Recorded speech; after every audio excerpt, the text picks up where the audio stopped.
In Memphis, nothing comes easy, and that's exactly how we like it. This is a city built on hustle, on heart, on grit.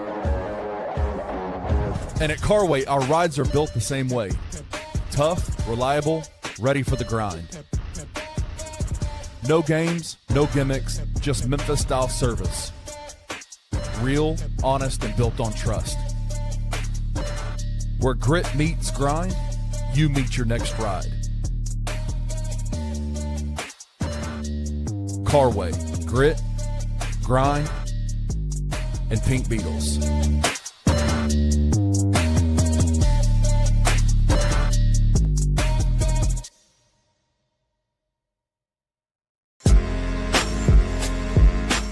In Memphis, we know a thing or two about resilience. From the grindhouse to the Delta, we protect what's ours. But when pests invade your home, it's time to fight back.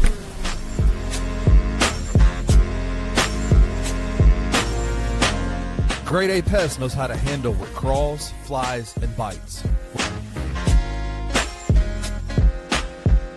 With local experience and guaranteed results. I'm Reggie with Grade A Pest Control. We service the Memphis metro area. That also includes DeSoto and Fayette County as well.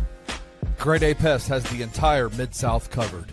So if bugs and pests put you to the test, let Grade A solve your problem.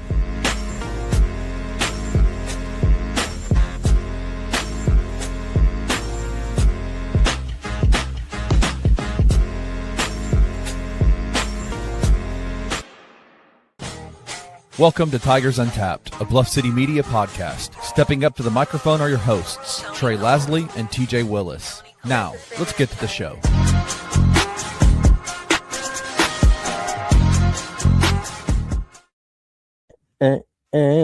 Welcome to episode 161. It's your boy T Rizzle. No TJ tonight. Maybe he might drop in. Yeah, we don't know. He might. He's like the weather. You think he'll be here, and then it changes suddenly on you. You know. No telling. You never know. Telling. He might make it by the end. I think. What is it? 9:30. Yeah, he should be in here at some point. He's got bedtime duty tonight, so no telling when he can get those tots down. You know. Odds on his wall being any way painted at all. 0% chance. Okay.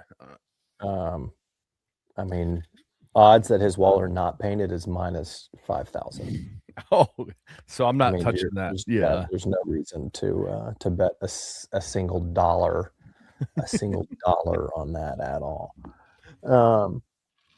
For the next 2 weeks, we're in an exclusive Olympics podcast, by the way, just based on how things have been going around these. I haven't been watching the Olympics at all.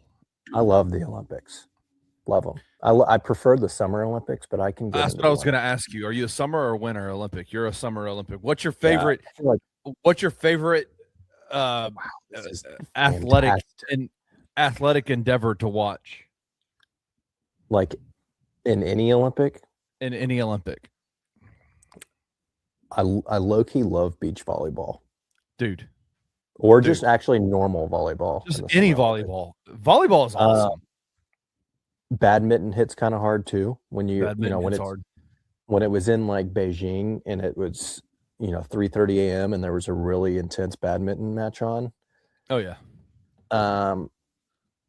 So my daughter actually had just been born 4 years ago. Was that Beijing? I don't know. No, Beijing was 2008 or something. Wasn't it? Because I was in China. The ones that got delayed. And they were in 2021. Tokyo. Yes. The Tokyo ones. Speaking of, we'd be waking up to do it midnight or middle of the night feeding, and there would be some kind of legit badminton match on. And you didn't feel alone, did you? Like No. That's the worst part about feeding at night is that you feel like you're alone. Like there's nobody else in the world out there. You're like, yeah. It's but like when the you had Walking live Dead. Olympic events on, it was like I can do this. Yeah, I can do this. Carried me through those first 3 months. Before we jump into, hey, this is a local to you.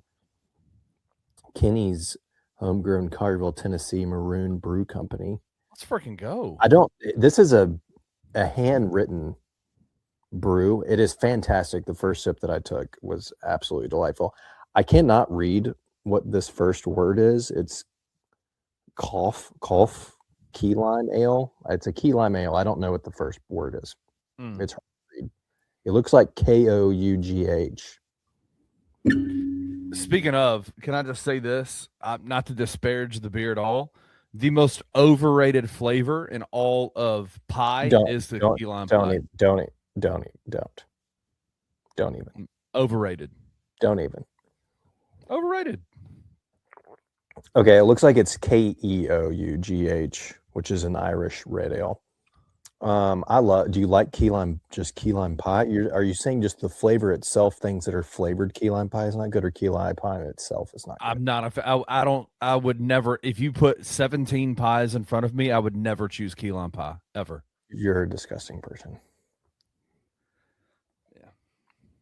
That's one of the best summertime treats ever. Banana pudding. Well, then you would, okay, but that's not, whatever.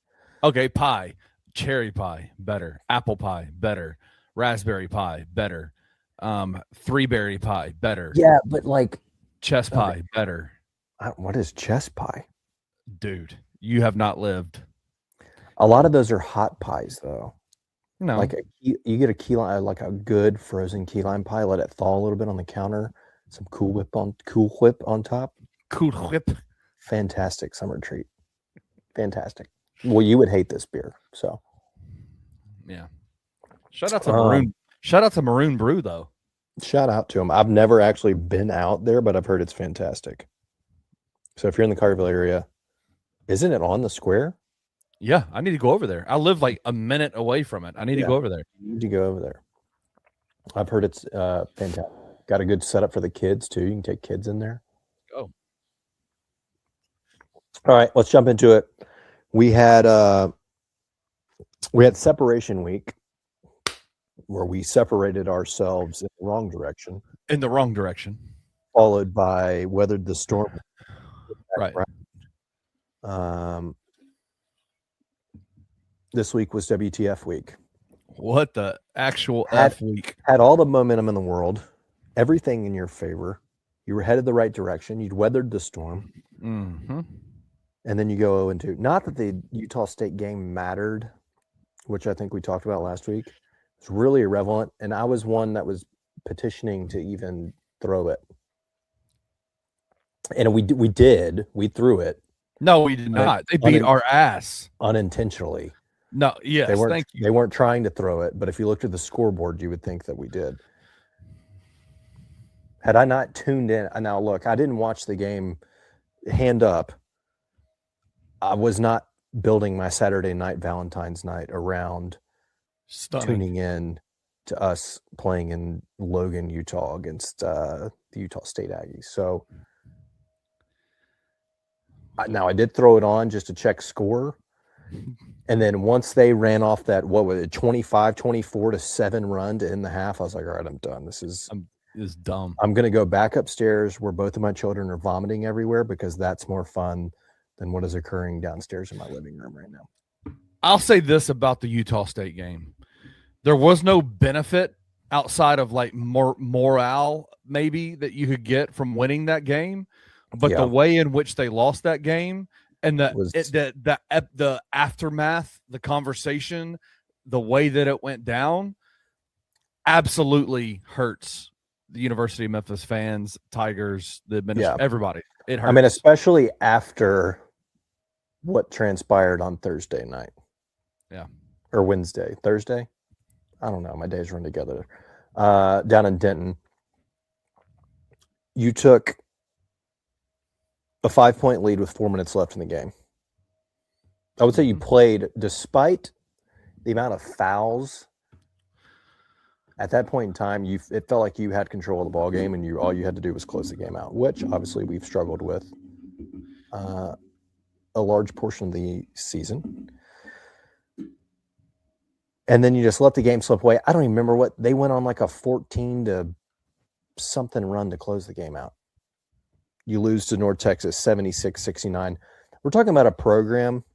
They hosted, that was their first ever, this seems impossible, their first ever home game on normal ESPN. Yeah. In our year 2026, how is that even possible?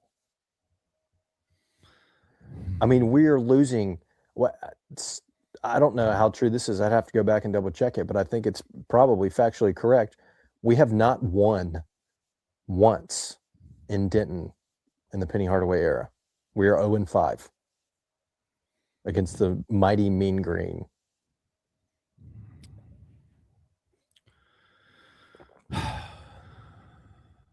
And it's just like, I don't know. We've got this surgeon of Sincere. You're getting out of him what you need. He had 20, 6 of 15, 6 of 6 from the free throw line. You had Zach Davis come back. Did you 5 boards, led the team in rebounds. You had a decent night shooting from 3, decent night from the field, shot 43%, shot 32 from 3, 6 of 19. Made nearly every free throw, 90% from the free throw line. The problem was you only shot 15 free throws, Kenny. North Texas shot 41 free throws. I mean, essentially every time they shot the ball at the basket, we fouled them. North Texas scored 76 points in the game, and only 15 or maybe 16 points were off possessions that didn't end, that weren't started by a Memphis turnover or on free throws. I mean, that is absurd. That is 8 shots, 8 baskets made in a 40-minute game that were generated out of your offense. You could have cut their free throws in half and they'd still had shot 6 more than you. Unbelievable. Oh, and can we, honestly, it's just dumb too, because the fouls weren't even that different. Like it's not like, what were they? Total fouls. Okay, well, they ended up higher than they were. But for the whole game, we were only like 3 fouls ahead of them. Ended up 23-16 fouls.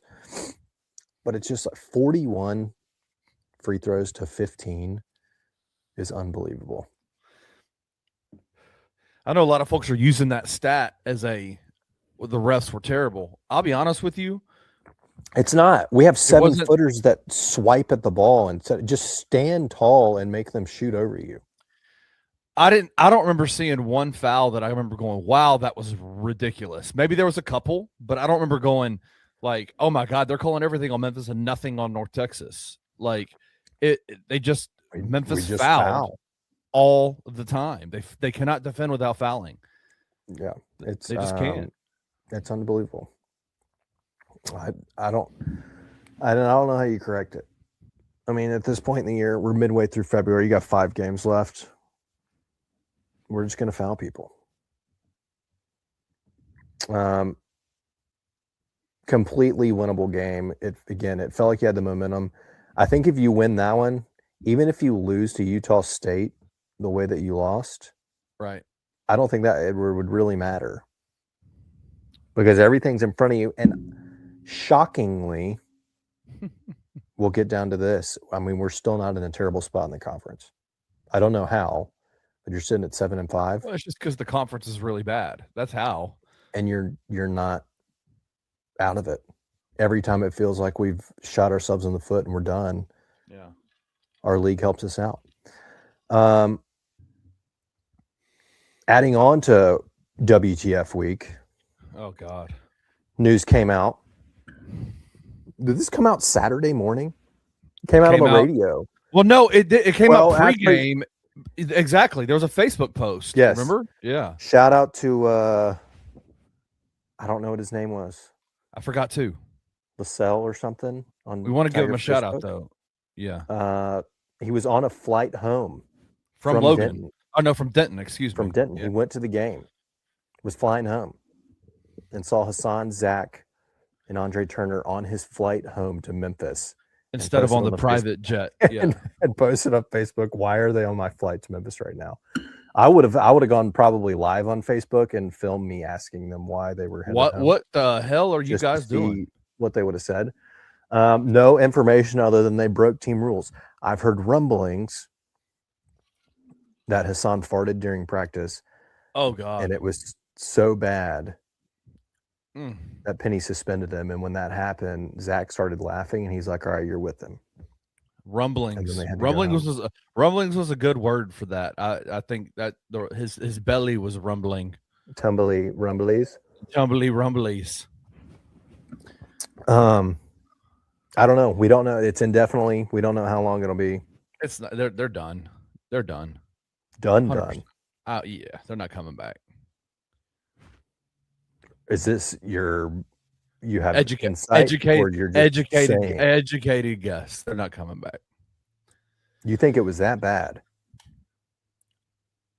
That Hasan Abdul Hakim was out for 3 games. Hasan Abdul Hakim was out for 3 games for 2 weeks without a sickness and refused to come to the facility to get a doctor's appointment. Like, that dude is not. No, he was sick. Yeah. Okay. Yeah. I mean, you're talking about the man who brought back Jordan Brown after the team voted for him to not be on the team anymore, who brought back Imani Bates after he had to seek spinal corrective adjustments. Spinal in the northern peninsula of Michigan. He had to get a spinal transplant. Specialist doctor. You don't think that either one of these gentlemen will be back on the team? And why does poor Andre have to be the guy that flies home with them? Yeah, did he then turn around and fly to Logan by himself? He did. He was there. How do you get sent like that? I mean, send a manager with him. I mean, I kind of agree with you on the Hasan thing just because of what you said, but you really think Zach's done too? Dude, he didn't. I listened to a little bit of the coaches show tonight, and I don't even think they started to touch on it, and they really kind of didn't say much about it other than it was team rule stuff. Zach had 2 or 3 games in a row of did not play coaches' decisions, had multiple conversations with Penny during the week of practice, played in the game against North Texas, and was surprisingly pretty good. And played a pretty good role for you where you needed it in a time when Quante Berry's out with a concussion. What happened? Like it was obviously something after the game and didn't. Did they go out that night? I don't know. Crazy. What a disappointment. What a disappointment. Because these two guys on the screen right now are, I would say, probably the 2 most talented players on the team. And with the physical ability that they have, should be like first team American Conference players. Like, they are that good. And yet they have been nothing burgers for the Tigers this year. Like, the entire year have been absolutely nothing for them. They each had a game where they looked incredible too. Yeah. Zach against Baylor, Hasan against Louisville. I don't know. I just got very depressed with you saying that they should be first team all conference players, because now I'm thinking about it, and is this going to be the first time how long has it been? I don't think we're going to have a first team player. We swept it last year, remember? We had all. Seriously. Yeah. I mean, who would it be? Sincere? No one. For the 40 burger? I don't know. I mean, maybe. Yeah. If he keeps it up. He scored 20 plus in his last 5 of 6. Did he hit 20 against Utah State the other night? I think he did. He did. I think he did. But yeah, if you'd have won the game in Denton, I don't think the Utah State game would have mattered at all, even losing by 24, which, yeah, he had 21. 10 of 10 from the free throw line, by the way, is incredibly impressive after what the student section was chanting at him all night. It's pretty crazy. I mean, talk about keeping your composure at the line. Yeah. Not sure I could have done it. So kudos to Sincere on that. 21 and 10 out of our boys. So, yeah, he could be one if he keeps this up. Looking at his game log, He had 21-10 against Utah State, 20 against North Texas, only 11 against Charlotte, 40 Berg against UAB, 9 against Tulane, 21 against FAU. Only got played hurt one in Tulsa, and then 22 against UTSA. Right. So since the middle of January has had multiple 20-point games. 20 plus points in 5 of his last actual 7 played. Right. Because I'm not counting Tulsa. No. And he's, holy cow. Dude hasn't missed a free throw since the UTSA game. He is 100%. 2 of 2 against FAU, 6 of 6 against Tulane, 6 of 6 against UAB, 2 of 2 against Charlotte, 6 of 6 against North Texas, and 10 of 10 against Utah State. My dude is on a free throw streak. What is that? 18, 24, 30. He's hit 32 straight free throws. Maybe more because, I don't know when he missed those in the UTA. He's hit at least 32 straight. That's incredibly impressive. Could you go out in your driveway right now and hit 32 straight, you think? No. What's the most free throws you could make in a row? 5. You don't think you can make more than 5 in a row? I hadn't shot the ball in like 7 years, so probably not. If I give you a week to prepare.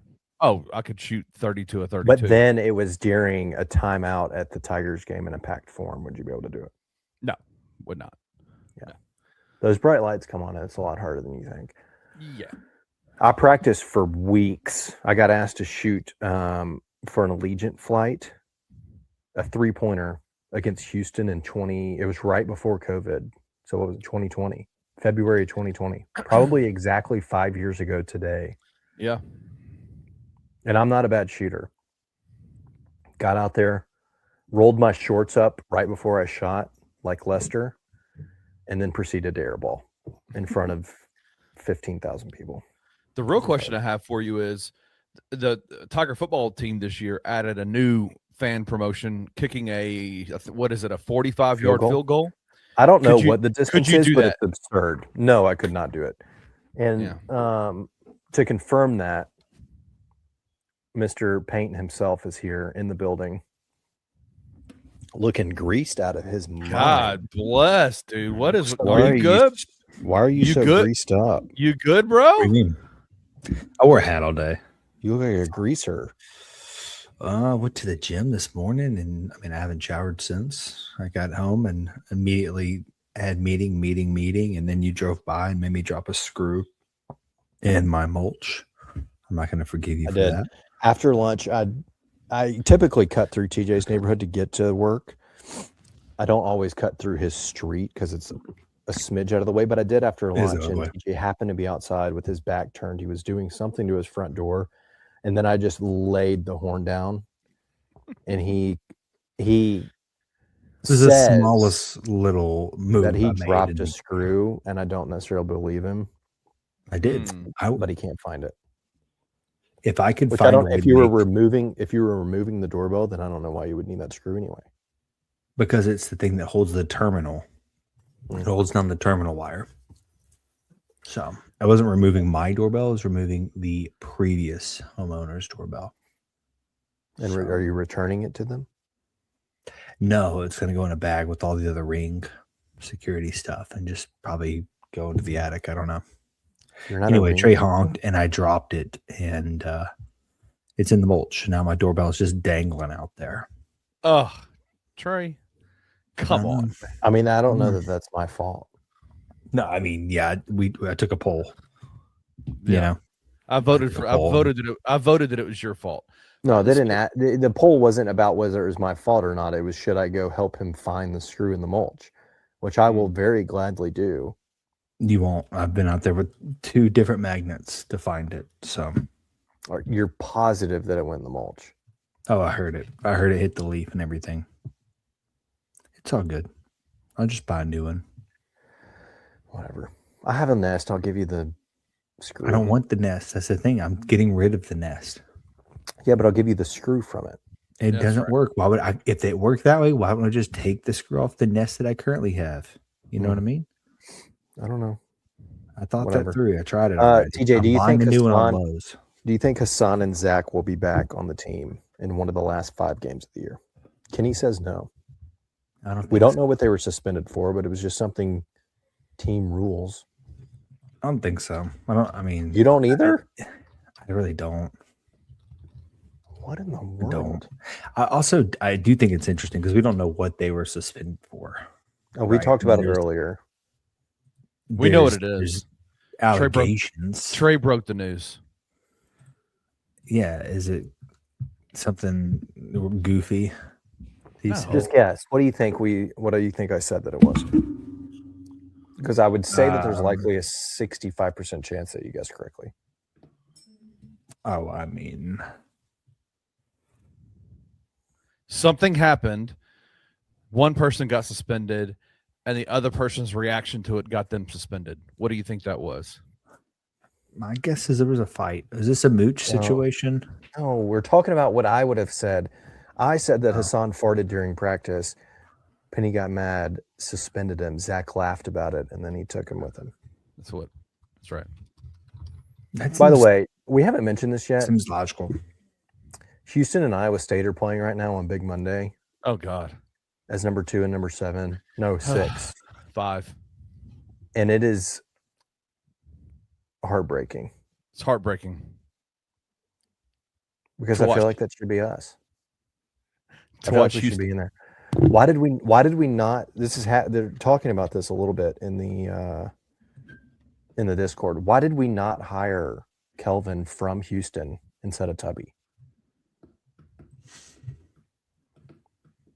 We could have. Do you actually think that though? Yeah, they were awful. He'd 100% would have come here. Well, that was like his second year in Houston. They had not been good. They played in a freaking ragtag arena. I think he 100% would have come here. Houston wanted to keep Kelvin in year 2 before they knew Kelvin was going to be this. Okay, they hired him in 15. We hired Tubby in 16. 16? Yeah. Yeah. He would have been there 2 years. He had here's the problem. They were 13 and 19 in his first year, and then 22 and 10, which I guess you could have probably talked yourself into. But okay, again, if Houston truly believed that Kelvin could be something, obviously I don't think they expected him to be this, right? And if they said they did, they're lying to you. If they wanted to keep him, they would keep him. They have more money than us. It's not up for debate. They do now, not then. They didn't then. Yes, they don't. They don't now either. Did you guys not hear Kelvin literally a week ago talk about how they had no NIL? Right. Stop it. Right. Every coach says that. How does no coach ever have enough NIL? And then did y'all hear what Mick Cronin did right after? Not right after, but like yesterday. He Venmo'd Kelvin $1 and said, "Hey, I heard your post game that you had no NIL, so I thought maybe this would help out a little." Did he really do that? Yeah. Kelvin said it whenever his most recent availability was. Anyway, it just makes me sad watching these. I'm sitting here watching Houston and Iowa State and going, this is not familiar to me. This level of college basketball is not familiar. Like it should be. I mean, we were in this type of game literally a year ago. I know. Oh, that was awful. I will say one thing, just since we're on that, this may be slightly off topic, and I'm sure you both will have an opinion on it, and I guess that's kind of why I'm asking the question. What the hell happened? We're not too far removed from us being peers with Houston, right? And we were going toe-to-toe with them. It was us versus them for the conference title for a bit, and then, we would say we would trade off. We would beat Houston one year. We would hold the tiebreaker against them, but then we go off and lose to Tulsa or ECU or something stupid, right? There was always something that found its way in. What happened, right? Why are we not that we're not even their peer now? I don't even think we belong in the same gym with them at times. If you watch Houston play, then you watch us play. It looks like you're watching two different divisions. I don't know what the line would be, but I would take Houston to cover, no matter. That's what I'm saying. It looks like you're looking like Ouachita Baptist and Duke. Okay, That's what it looks like. I'm not. That's a ridiculous statement. Is it? Am I giving us too much credit? We not watched how bad this? You think worse? Look, it's one bad portal class. We'll be back with it next year, and I'll talk about why in a second. But first, TJ, where did he go? Oh, well, I'm right here. Okay, I got you. Yeah, he came in late, so this is going to happen quite a few times in the show. It kicks him when he's so pixelated like that. He looks like a Lego.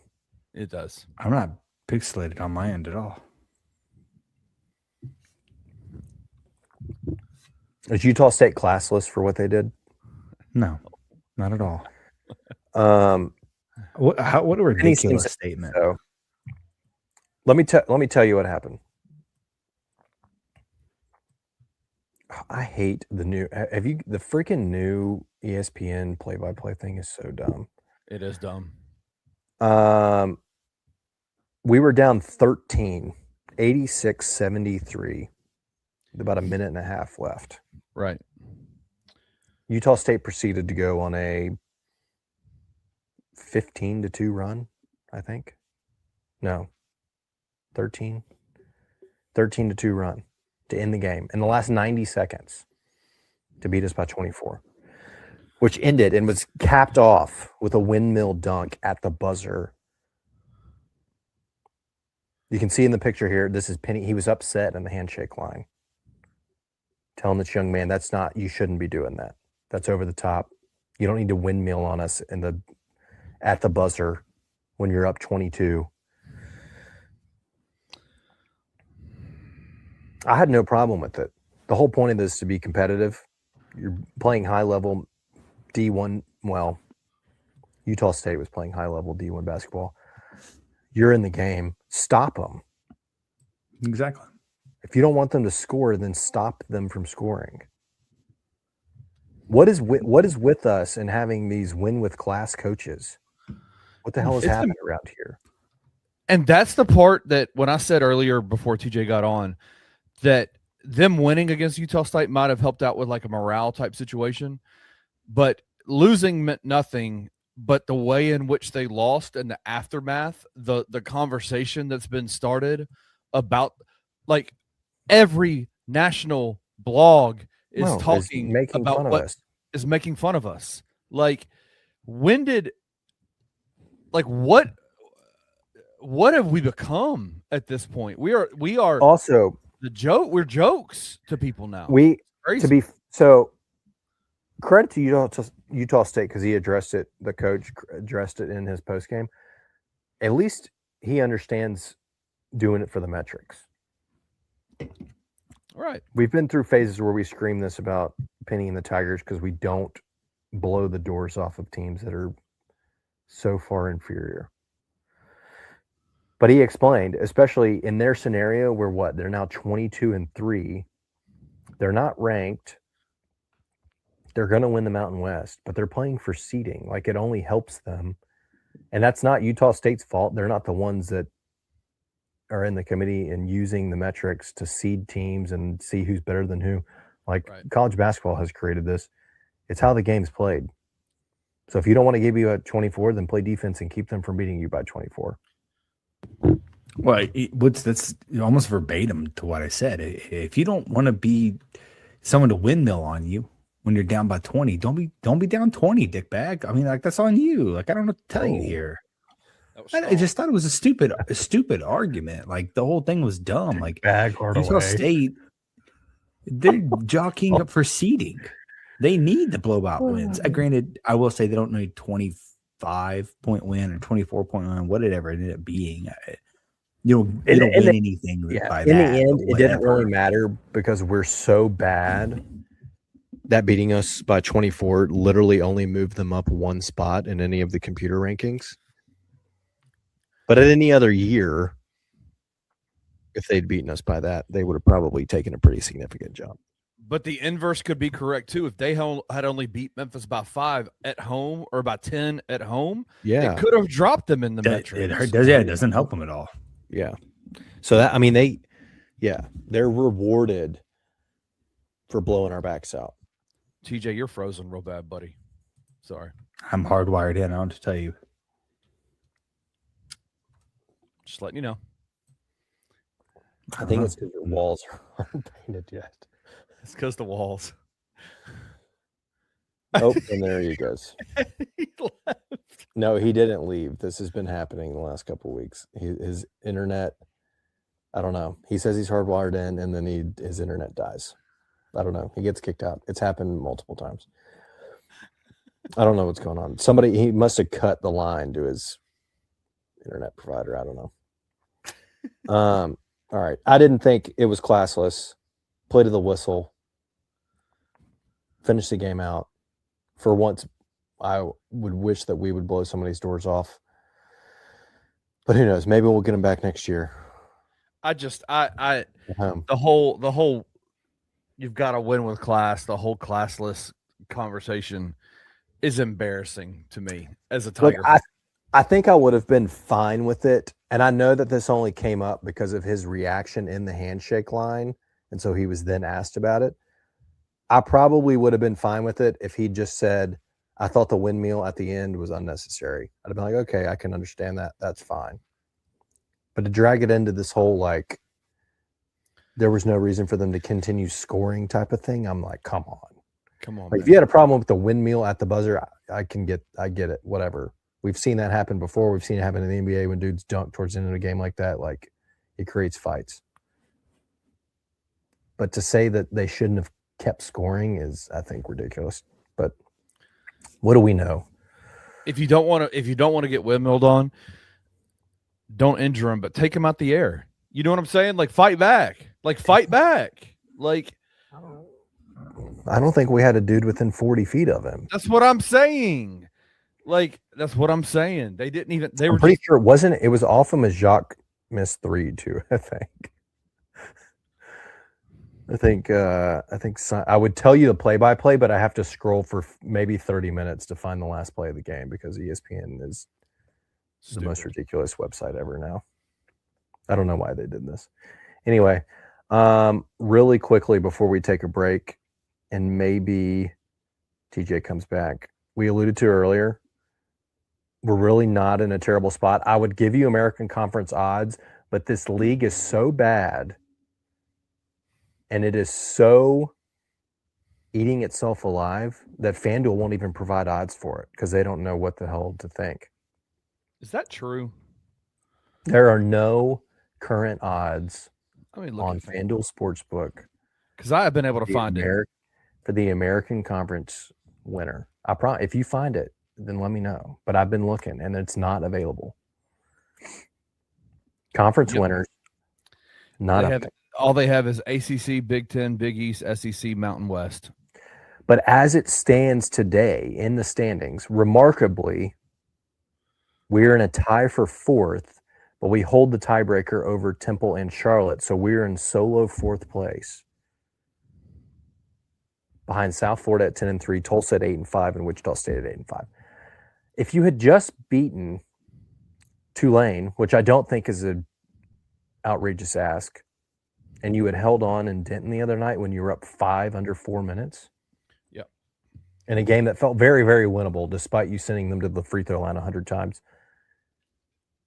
We would be in a tie for first place right now. And Thursday in Tampa. Massive. Would be the biggest game of the season. It would be for solo first place. I mean, it is still big because even if you're able to win that one, you're only a game back from South Florida and you play them again. So theoretically, you could still finish atop of the conference. But if you win that one, you jump up for a tie for 3rd, which I guess Tulsa and Wichita State both hold the tiebreaker over you. But you still play Wichita State, so you could get to 3rd theoretically. But yeah, the only Thursday's team is just not as big as it would have been if you'd have won those 2 very winnable games.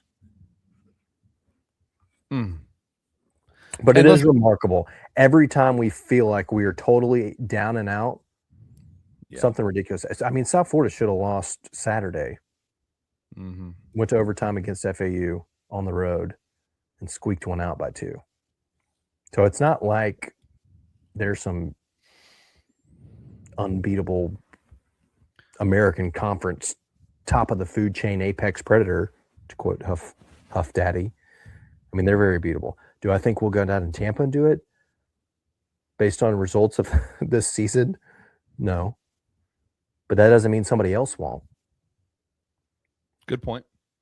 And if I were you and you wanted to throw something a little crazy, I'm not going to get odds for it now because the game's too far away, but South Florida has played in quite a few overtime games this year, 4 to be exact. Interesting.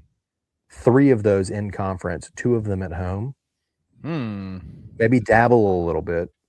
Have they won? Have they won them? What are they in overtime games? They are 2-2 in their overtime games. They beat Western Kentucky in overtime Thanksgiving night. They lost to UAB in double overtime at home in the first conference game of the year. They lost at home in overtime to Wichita State, and then they beat Florida Atlantic in overtime on Saturday. What a weird team UAB is. What Very a weird. strange. They are, Kenny, I saw this earlier. They are 6-0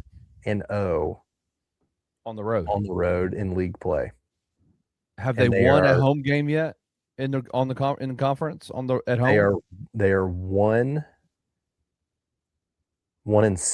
at home in conference. So Memphis beat them in Birmingham. They play South Florida on Thursday, and then I think they play UAB at home on Sunday. Which UAB is 6-0 on the road. Like, if we're ones to believe in statistics, I would take UAB. I would take UAB too. Yeah, they've been damn good on the road and really atrocious at home. Tough. So we could be looking at another what the F week. You go 0-2 this week, and it's put a fork in them. We're officially done. There's no coming back from that. And how about Charlotte, number 2 team in the conference, gets beat by UTSA? This conference is crazy. This conference is crazy. UTSA had, I mean, there is so much red on KenPom. It's not even funny. They had not won a basketball game since the Tuesday before Thanksgiving when they beat Georgia Southern 77-64. I think they had lost. Well, okay. They beat Charlotte in the last game of the year last year. So never mind. I thought somebody said they'd lost like 17 straight conference games, but that was 12-13 if you count last year's American Conference tournament. They'd lost 13 straight conference games. And then the other part of that, Charlotte was up 13 with like 6 minutes left. Yeah. And then UTSA went nuclear and went on a 32-8 run or something ridiculous to win that game. Just makes absolutely no sense. But proud of them. Happy for them. Shout out to them. And just this league. If you had to guess right now, where is Memphis finishing in the conference? I don't even know what to tell you because there are so many people crowded in the 2 through 9. I mean, Tulsa is sitting in second place at 8-5.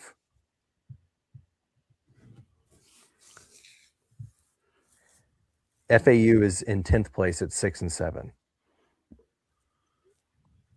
Yeah. And everywhere in between, you have 5 teams with 5 losses, 2 with 6, and 2 with 7. I have no idea. Somewhere between 3rd and 10th. If they're 7-7 by the end of this week, where do you think that puts them? Because I think they're going to lose both these games, to be honest with you. If they're 7-7, I think they will be in 9th. Yeah, I mean, which puts them a game out of not making the conference tournament. Basically, yeah. I think no matter what, they'll make it because you'd have to get. I mean, Rice is 5-8, ECU is 4-8. I don't know.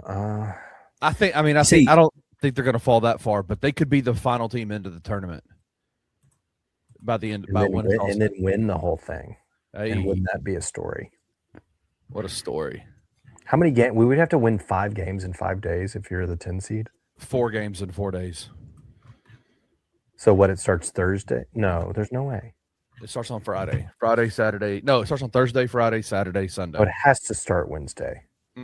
I think they have one play-in game Wednesday night. That could be if it's the bottom 2 teams. I don't know how they're doing it now. The prior, because they've changed it now. It could just be they start on Thursday and they just start playing. But prior to this, last couple of years, they would do a play-in game, right? Yeah. Okay. No. So the first round is Wednesday. The 8 seed and the 9 seed play the first game, and then the 10 and 7 seed play. And then the second round's Thursday. So the winner of the 8-9 plays the 5. Winner of the 10-7 plays the 6. Then you have quarterfinals Friday, semis Saturday, final on Sunday. So if we were the 10 seed, we would have to win 5 games in 5 days. It doesn't matter. If you're 7 through 10 seed, you're going to have to win 5 games in 5 days. Yeah. Which is we could finish 7th and we'd have to win 5 games in 5 days. Doesn't sound good. Oh, wow. We're at D-Day right now for this game. Houston's got the ball. 14 seconds left. They just miss. There's 4.5 seconds left. Iowa State got the rebound and fouled. Oh, Kingston. It's over. Future Grizzly. Come on, man. It's over. All right. Let's take a quick break. When we get back, TJ just popping in and out. When we get back, will a former Tiger be coming home based on some news that's happened over the weekend? And then I think the NCAA may be out to get us again based on some news that was broken by Jonah Dillon earlier this evening. Can I just say this? Fantastic article by Jonah Dillon. Really good job. He does good work. He does great work. We'll talk about it after this. We'll be right back.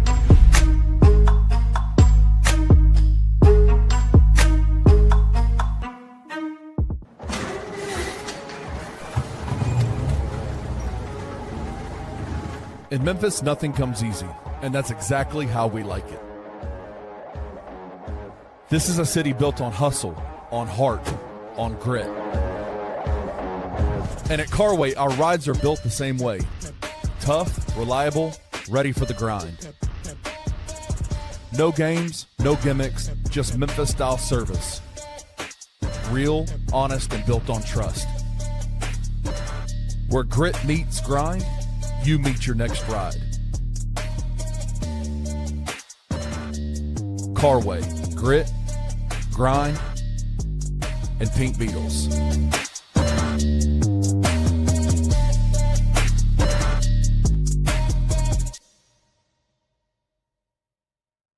One of the major lessons that Penny's going to have to focus in on and work on is the recruiting aspect in the offseason of how he recruits. Not even how he recruits and who he recruits, but that he gets engaged early on in the recruitment process. Penny is not the recruiter for this team. Rick Stansberry for 2 seasons built the roster, and then Nolan Smith built the roster this year. But the majority of the roster, the last 5 seasons, have been built by the assistant coaches, with Penny Hardaway kind of signing off at the end of it all. That clearly has to change. He needs to be more actively engaged in that. You can't be a CEO type coach that's not in the mud trying to recruit the players yourself. You've got to go out there and do it yourself, right? Find the guys that want to play for you. Find the guys that are guys that you can mesh with, philosophically. Tune in to Tigers Live with Francis Carlotta, live after every Memphis Tiger basketball game on the Bluff City Media YouTube channel.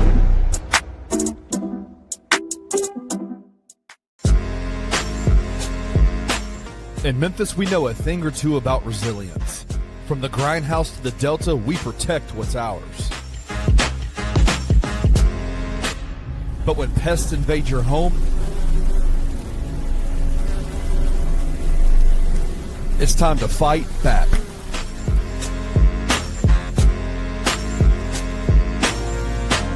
Grade A Pest knows how to handle what crawls, flies, and bites. With local experience and guaranteed results. I'm Reggie with Grade A Pest Control. We service the Memphis metro area. That also includes DeSoto and Fayette County as well. Grade A Pest has the entire Mid-South covered. So if bugs and pests put you to the test, let Grade A solve your problem.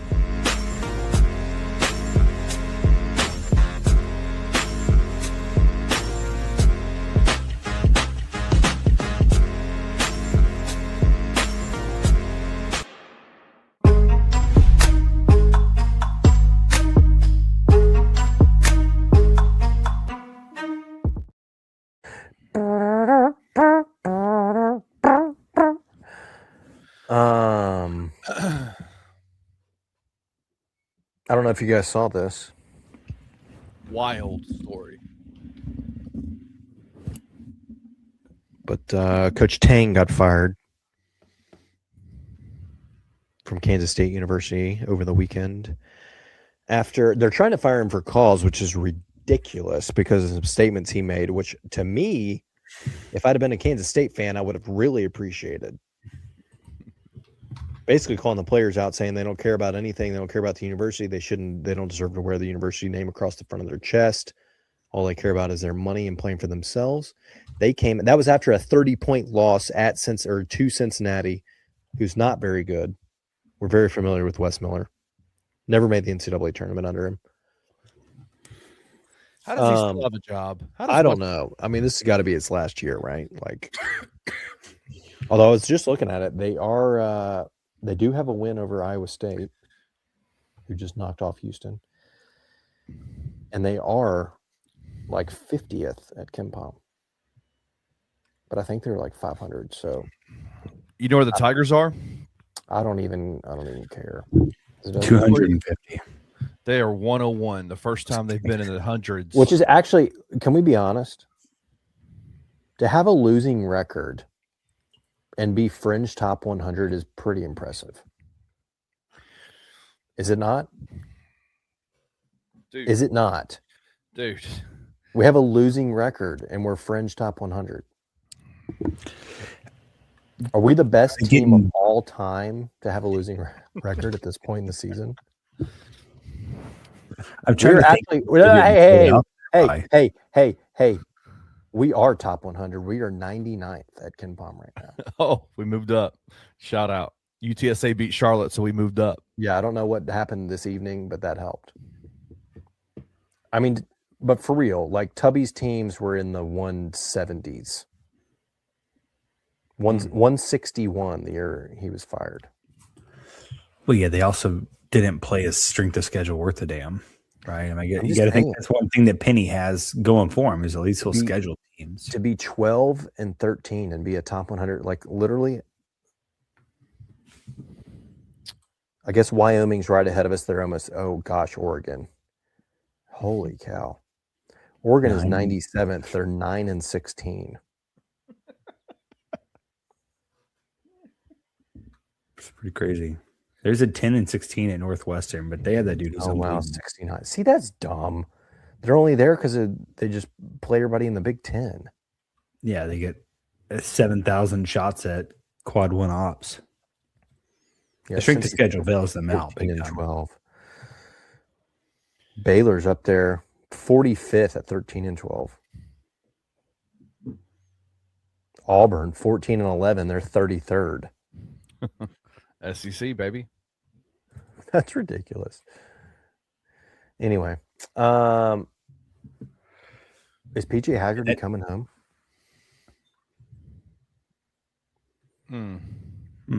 Is he? Let me ask you this. Do you want PJ Haggerty to come home? Yeah, I mean that's essentially the question I was going to ask. If you add PJ Haggerty to this team, I'm not going to ask, are we going to have a losing record? Are we that different of a team?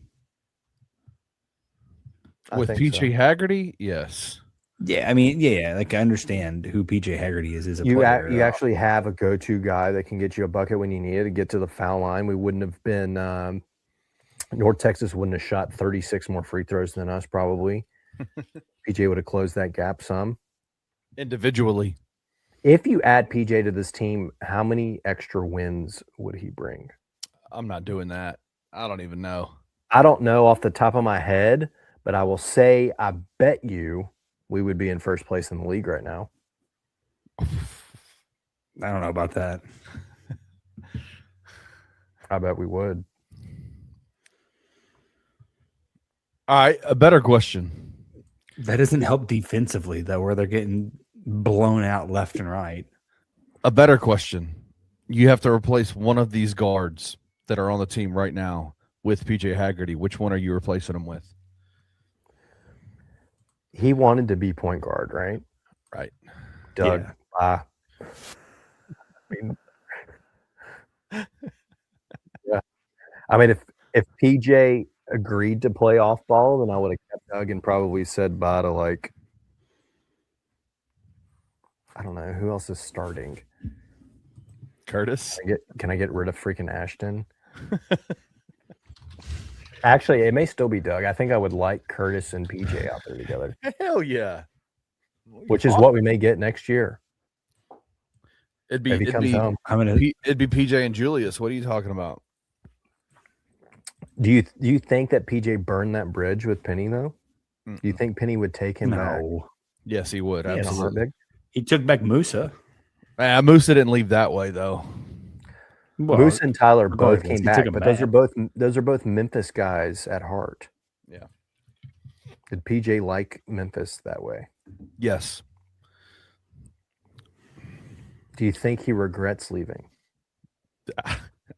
I mean, he was a damn near All-American here, and now, I mean, they're so bad. Their coach just got fired. You don't hear anything. Well, he led the league. He led the NCAA in scoring for like 6 weeks. PJ's been awesome. He's been the only dude that Kansas State has had all year. He's averaging 24 points a game. He's killing it still. Like, he's balling out. I would take PJ back in a heartbeat if he wanted to. So would I. In a heartbeat. It might happen. You never know. Never say never.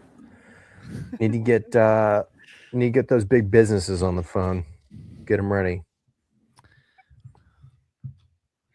The deal that wasn't there last year, we need it now. Oh, it was there.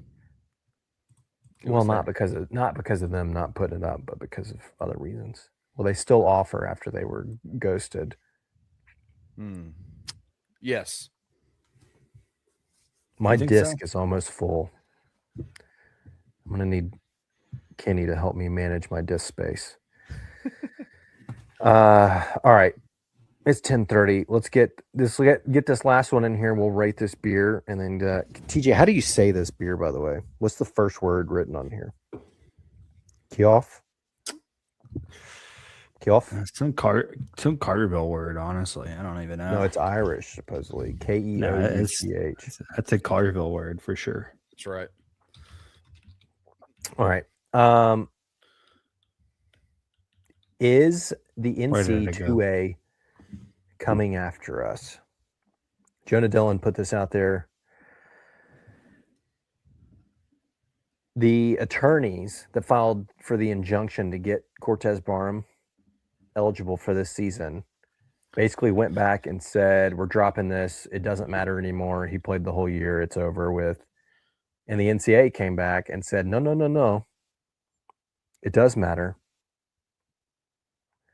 We want to hit the University of Memphis with frickin', what did they say? What did they call it?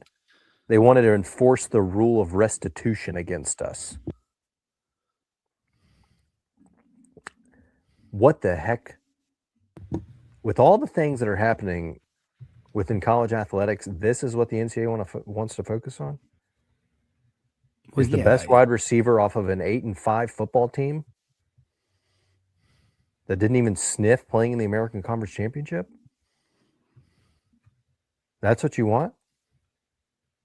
Well, it's funny more than anything, because like what do you want the University of Memphis to do here? Ignore the injunction from a federal judge? You're screwed no matter what here, right? You ignore the NCAA and what they say, then you're gonna get your wins vacated. You ignore the federal judge's contempt of court. Like, what you don't win here at all. I wouldn't be opposed to wins being vacated and Ryan Silverfield's last year being 0-4. Be kind of funny. I wouldn't be against it. If that's the worst thing to happen, then I might be for it. Are they doing this? Is NCAA doing this with West Virginia? Didn't they have like 4 dudes that? Who knows? They had. I'm pretty sure there was a thing about 4 players from West Virginia who were out of eligibility. It's the whole. Look, it looks like Cortez is putting that ball in Kenny's mouth. Do you see that? It does. That's weird. What's the Diego Pavia situation, right? All these guys that were JUCO that missed out. Freaking Trinidad just got denied 45 times from the NCAA, and now he's eligible to play because a freaking Mississippi judge said he could. Yeah, and then Ole Miss is going to be damned if you do, damned if you don't. This is all the same as the James Wiseman stuff. Like, we got a temporary restraining order in order for him to play. We played him because the court ordered it, and then we got hit with all this BS. Why? Like, if he had that, and the court said he could play, then the NCAA comes back and says no, he's ineligible. He's suspended 9 games. Why are all these other kids that are getting these injunctions not getting suspended? It feels like Memphis is being targeted on this. Is it not the same exact scenario? Why? I don't understand why. It is. Charles Bediako. Like, why is Alabama not having to lose, like getting forfeited because they played Charles Bediako for a couple of games with a temporary restraining order after he was already denied? Like, it's crazy to me. Like, nobody's coming after Alabama. They're not saying we're going to provide retribution on Alabama or on Vanderbilt or on Ole Miss or on, all. You don't see NCAA coming back and be like, Ole Miss, y'all can play them, but listen, guys, if you do, there's gonna be retribution attached to it at the end of it all. What? But now you're doing it to Memphis with James Wiseman in 2009 or 2018, 19, and now Cortez Braum. It's crazy. It's crazy. Whatever. If it's just vacated wins, again, I'm for it. I would love Ryan's last year to be 0-4. It would go down in the history books.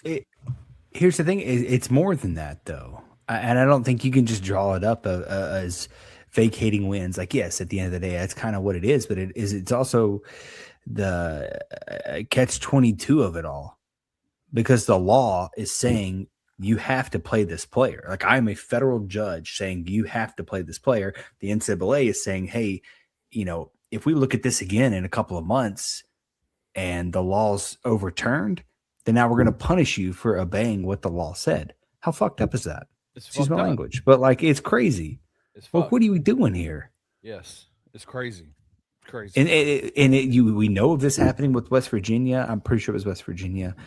It's happening with Ole Miss. Are they getting the rule of restitution added to them?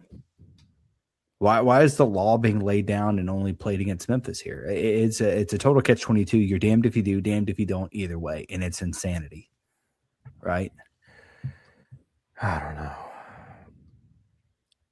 It's crazy. The NCAA hates us, and they need to be blown up. My hope is that Memphis fights it. Whatever retribution they try to enact, fight it.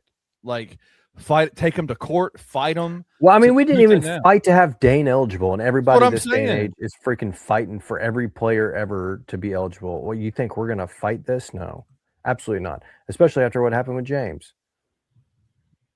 We got the most scared university in the world. They're not going to fight this. I mean, nobody's even seen Ed Scott in 6 months. Is he still employed? Where the hell is he? I'm serious. You point came that out all Mr. Macho in the Huff interview, and nobody's heard a word from him since. While our basketball program freaking goes down the toilet. And then people were reminding me that in his press conference, he says he only makes public appearances when things are going good. That's the most cowardly thing I've ever heard in my life. Maybe it's because he's hanging out. Does he even go to the basketball games? I'm dead serious. I literally have not seen the man since the Huff introductory press conference. And if we're not announced as being added to a Power 4 conference in the next 6 weeks, then I don't know what the hell he's been doing.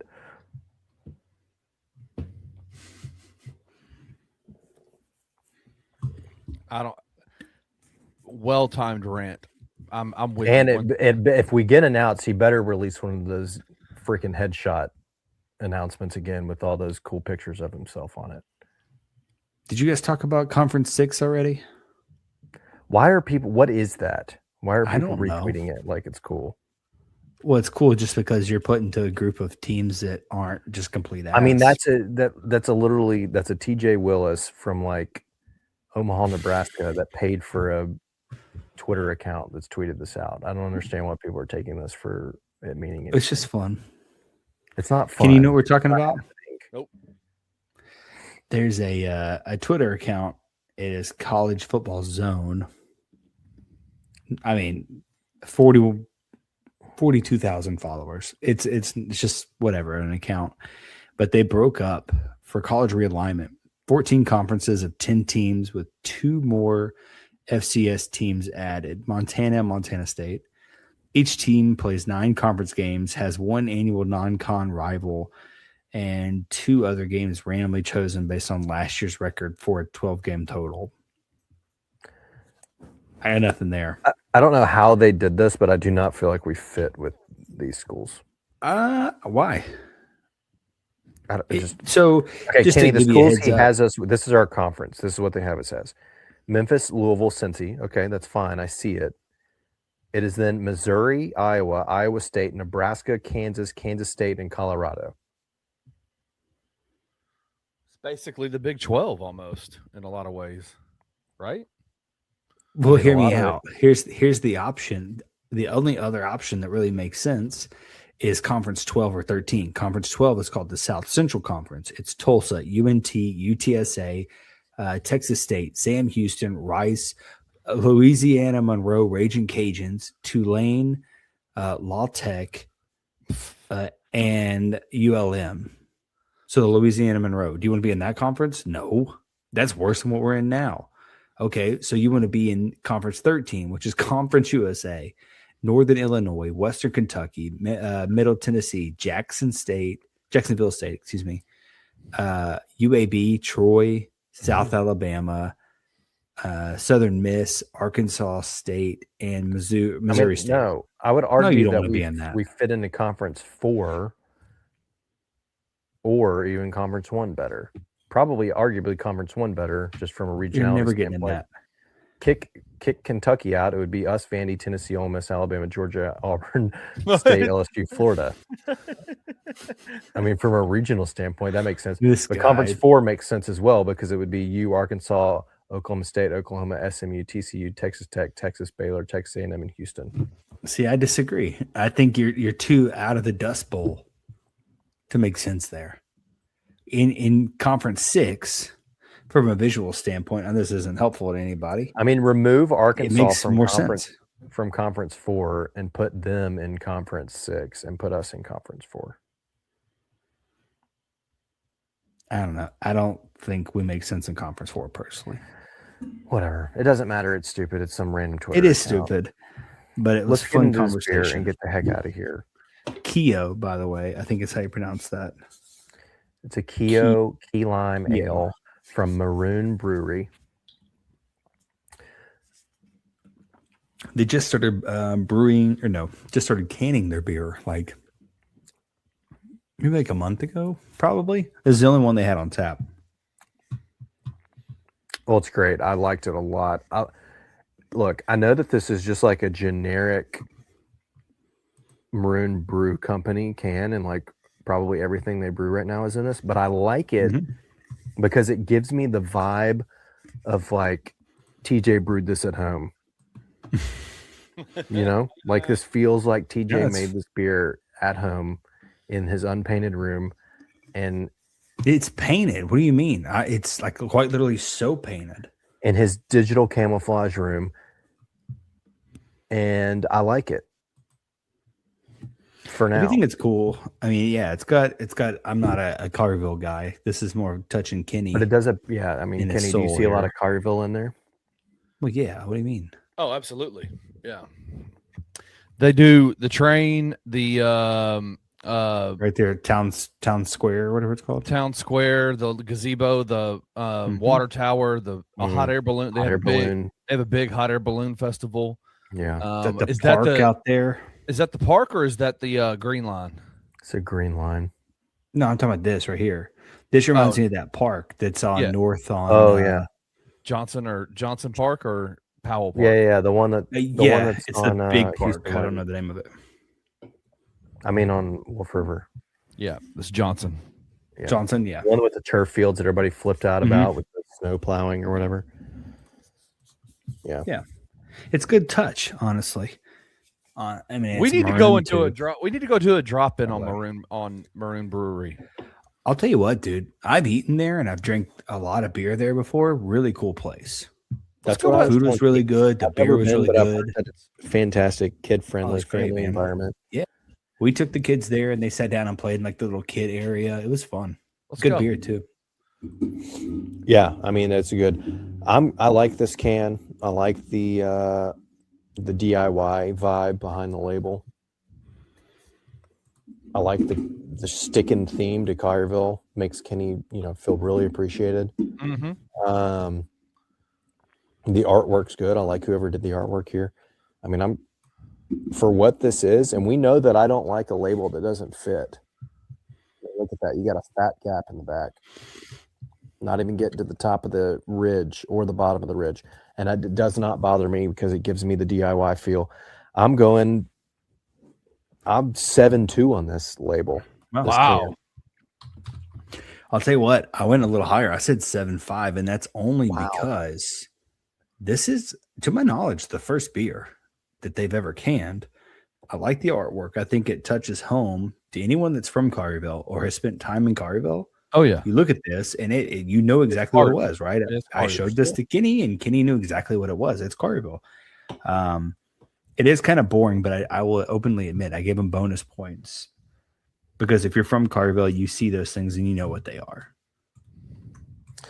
Plus, you got the dragon maroon color on it. So yeah, I mean, true to the name, the maroon is present, ever present. I liked this a lot. I'm also a key lime fan. I enjoy key lime LaCroix. I enjoy key lime pie. I enjoy key lime flavored yogurt. I'm all about key lime cookies. Sure. Kenny looks disgusted because he thinks that key lime is one of the most disgusting flavors ever created. I, however, love it. This was a delicious key lime ale. I mean, this is up there for me. I'm going 7.9. Taco fall on this thing. You could eat that's telling me you could drink a lot of these in a row, is what you're saying. I mean, the crushability's there. This was a pint, 5.6 ABV. I could probably take another pint down. It was good. I was worried when I saw it was key lime. I was like, damn, that's the only one. I didn't know how it was going to taste. Beer. And TJ, you weren't on for my initial sip, but Kenny can attest to this. First sip immediately said, wow, that's good. Yeah. No, it's good. It's more refreshing than I thought it would be. It does kind of remind me of like a key lime seltzer, like a LaCroix, whatever. Yeah. It kind of reminds me of that. Static flavor in there. I thought, it's not as spicy, obviously, but I was worried that it was going to be super tart and taste like a sour more, but it's not. It's not at all. It's very mellow. They've nailed it. Maroon has. It's you got. I would love to go tomorrow and get this on tap. To be honest with you. Yeah, it's soft. It's not tart like a sour would be. Pretty good. I'm not going to go 7.9. I like key lime, like pie. I don't know, I like it like that. They have I'd say it's like a 7.1, maybe a 7.2. I definitely drink two of them. It's good. I mean, you can crush them for sure. I think maybe I would just get tired of that flavor after a while. They don't currently have it on draft. Do they not? No. Anyway, definitely go check it out though. I know if you have a dang, what are the things called? The little jars. Out here, the things like the glass jars. You got me one for your wedding. You know, the Maroon wedding gift. Yeah, starts with an S. What? Doesn't it? No, I keep saying Stein in my head. That's not right. It's that's what it's called. A Stein. The beer. It's like the beer jug thing. Yeah, growler. It's just a growler. A growler. Thank you. If you take a growler there, they can fill up a growler for you. Pretty much anything that they have on tap, and it's going to be fantastic. I've literally never had a bad beer. I got all you guys custom growlers, and I didn't even get myself one. I have so many left over from our wedding, so I'll take one. I need one. I haven't. Probably need one. Yeah, deal. I'll take one. Literally, when I come find that screw. Yeah, you should. I'm about to come over right now with a very bright flashlight at 10:45. Do it. Please do it. Find that screw. I'd appreciate it. All right, let's get the heck out of here. I got a screw to find. Find me the growler. Find me the growler. Bring me the growler. It's not find you the growler. I know exactly where all of. I had 6 growlers sitting in my garage right now. He has a growler shelf. I do actually. Yes.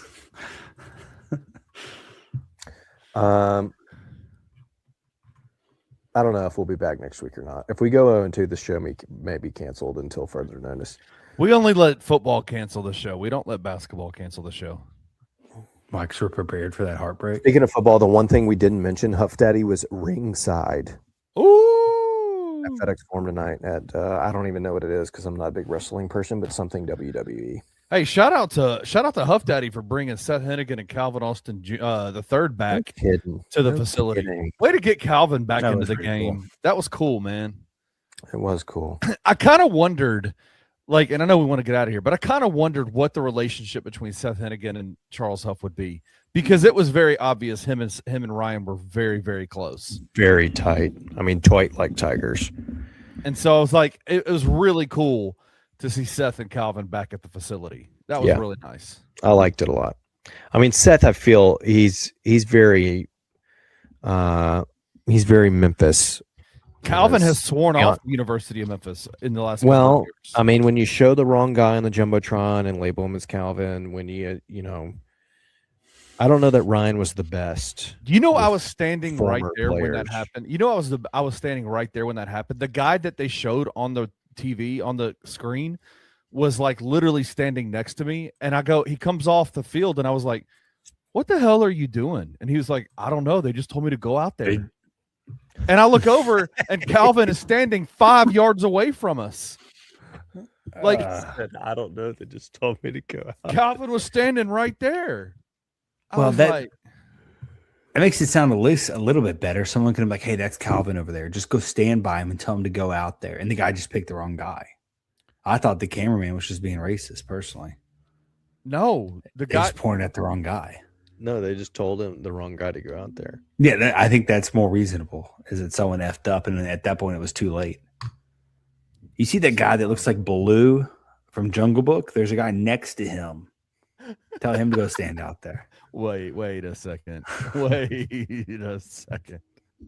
What? You kind of do. You look like a big bear. You're a big guy, Kenny. You're like 6'5".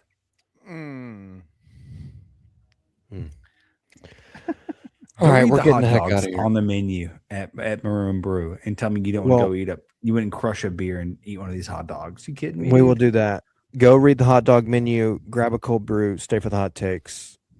We out until further notice. If you enjoyed this episode of Tigers Untapped, leave a rating and a review wherever you download your podcasts. Like and subscribe at Bluff City Media's YouTube page.